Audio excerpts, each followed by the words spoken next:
Mes chers frères et sœurs d'Afrique et de la diaspora, femmes engagées du Niger, de l'AES et du continent tout entier, jeunesse consciente en éveil, camarades de lutte pour la souveraineté.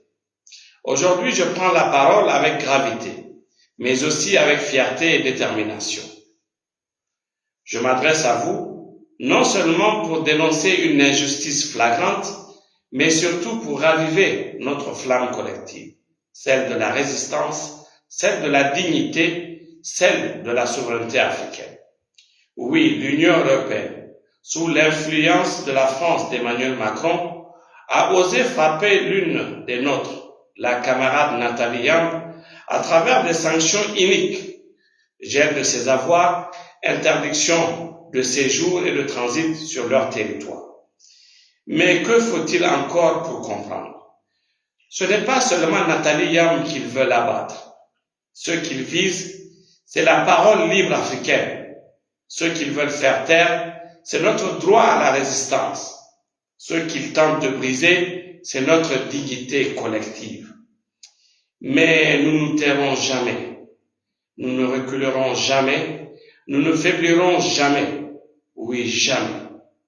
Nathalie Yamb n'est pas une simple militante. Elle est une voix forte, une femme de principe, un symbole vivant d'un panafricanisme authentique et sans concession. Elle est celle qui, quand d'autres se taisaient ou fuyaient, Nathalie marchait dans nos rues, partageait nos angoisses, portait notre combat. Rappelez-vous, très chers camarades, en 2023, au moment où notre pays, le Niger, était étranglé par les sanctions injustes de la CEDEAO et menacé d'une intervention militaire étrangère, Nathalie était parmi nous. Elle a accompagné notre lutte, elle a marché à nos côtés et elle était là, témoin debout au départ du dernier soldat français de notre sol le 22 décembre 2023. Et son engagement n'a fait que se renforcer.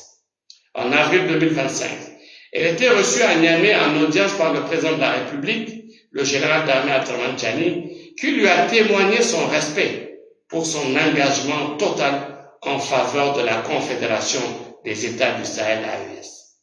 Puis quelques semaines plus tard, à Ouagadougou, au Burkina Faso, lors de l'inauguration solennelle du mausolée Thomas Sankara, nous étions ensemble lorsque le président du Faso, le capitaine Ibrahim Traoré, nous a reçus officiellement.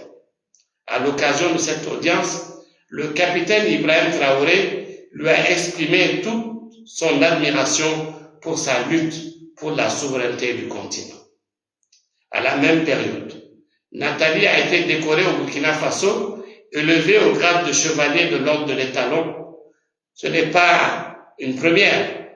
En décembre 2023, ici même au Niger, notre pays l'avait déjà honorée en la décorant chevalière de l'ordre des Palmes académiques pour sa contribution exceptionnelle à la cause panafricaine. Ces distinctions ne sont pas de simples médailles. Elles représentent la reconnaissance de tout un continent envers une femme qui a refusé de se soumettre, qui a osé dire non à l'injustice et qui continue de porter haut les peuples africains. Mais bien sûr, ce n'est pas une question de médaille. Ce qui dérange nos adversaires, c'est son soutien sans faille à nos dirigeants de la Confédération des États du Sahel, le capitaine Ibrahim Traoré, le général Assimi Goïta et notre président, le général Abdraman Tchani. Oui, ce qui dérange nos adversaires, c'est son soutien sans faille à notre union, à notre combat pour la dignité. Ce qui dérange, c'est que Nathalie incarne aujourd'hui l'Afrique nouvelle qui n'a plus peur. Cette persécution que subit notre camarade n'est pas un cas isolé. Elle s'inscrit dans une longue lignée d'oppression contre nos figures historiques.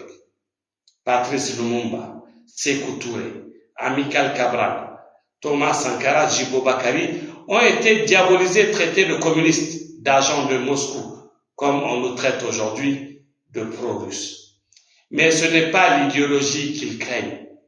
Ce qu'ils redoutent, c'est la volonté de rupture, c'est le courage de dire non, c'est la foi inébranlable en une Afrique libre et souveraine.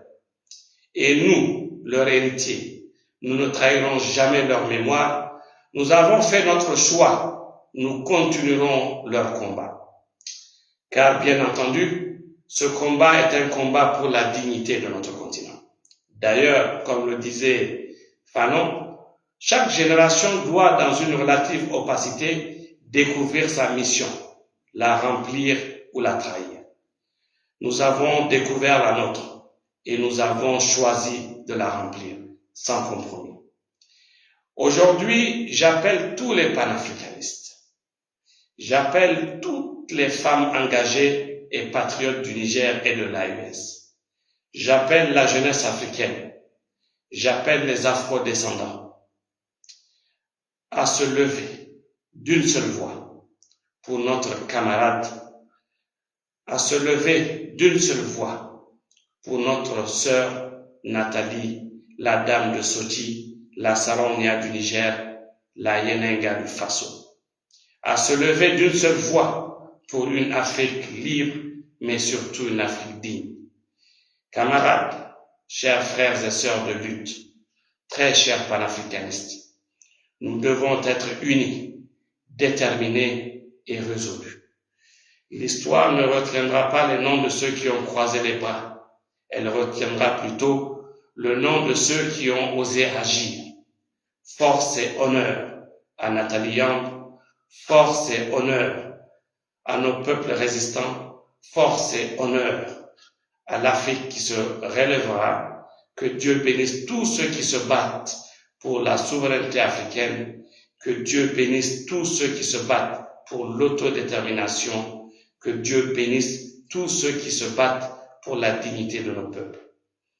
Et à ceux qui cherchent à nous faire taire, nous leur disons ceci. Nous n'avons pas fini de parler. Nous n'avons pas fini de dénoncer. Nous n'avons pas fini de nous battre pour notre dignité. L'Afrique libre ou la mort, nous vaincrons. L'Afrique se relèvera. Oui, l'Afrique se relèvera. Inch'Allah, Inch'Allah, Inch'Allah. Notre victoire fera taire tous leurs mensonges. La patrie ou la mort, nous vaincrons.